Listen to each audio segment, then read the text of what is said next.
Morning coast and countryside people.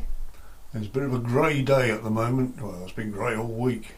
So I'm going to try and fit this video in. I'll put a little light in here. Hopefully camera's picking up a few of the details.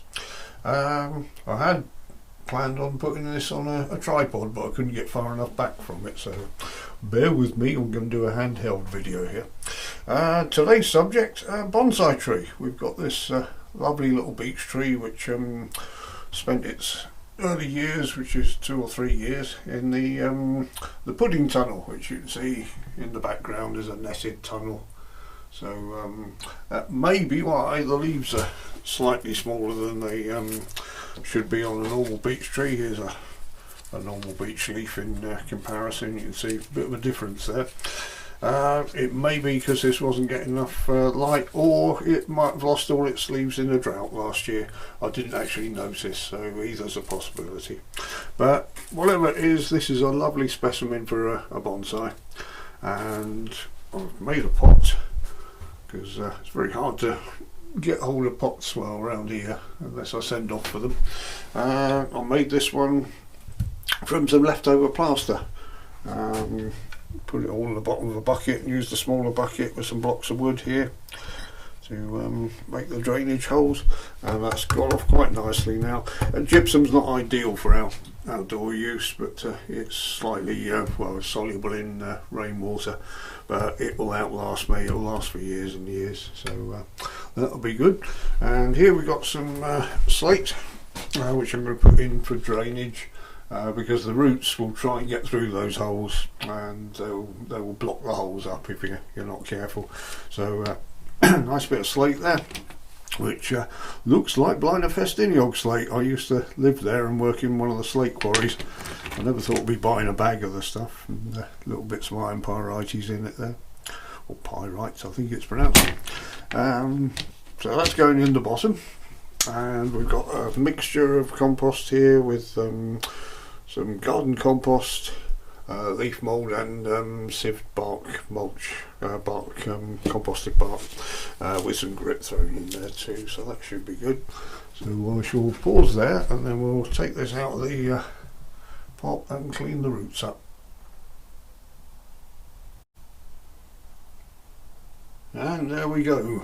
The roots all cleaned off nicely, and I'm quite surprised the taproot hasn't really developed yet, so I was fully prepared to cut that off. I had some secateurs and fungicide ready there, but I'm not going to bother at the moment. It's got some nice side roots on it, which these are of new growth.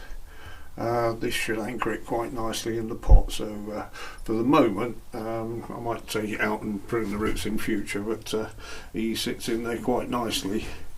So as you can see, I've put some slates in the bottom.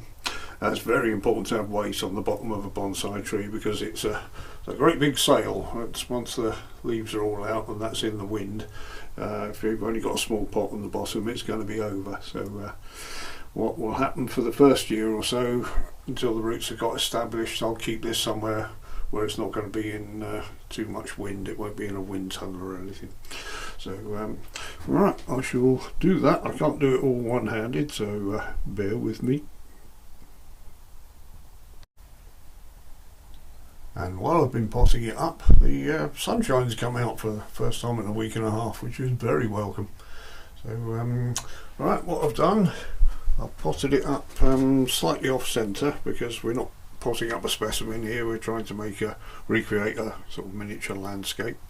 These roots are naturally pushing out. The main root just pushed it up a bit clear of the soil, which is good. They all get bigger as the plant ages. This little one will probably wither away, but not to worry. And what I did at the top, all I did was cut the leader out, so now that will stop trying to grow bigger and bigger, and these will take over the side shoots, and we might even get a few more coming out there.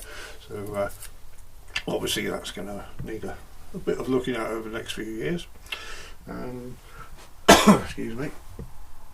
As time goes on, this will sort of mellow out and moss will grow on it, like this one over here. This is an ash tree that I did about 8 years ago now. Single stem on it. It's got one little side shoot that's coming out. It's hardly grown at all in that time because there's hardly any nutrient in the pot. In fact, the moss is probably eating most of it.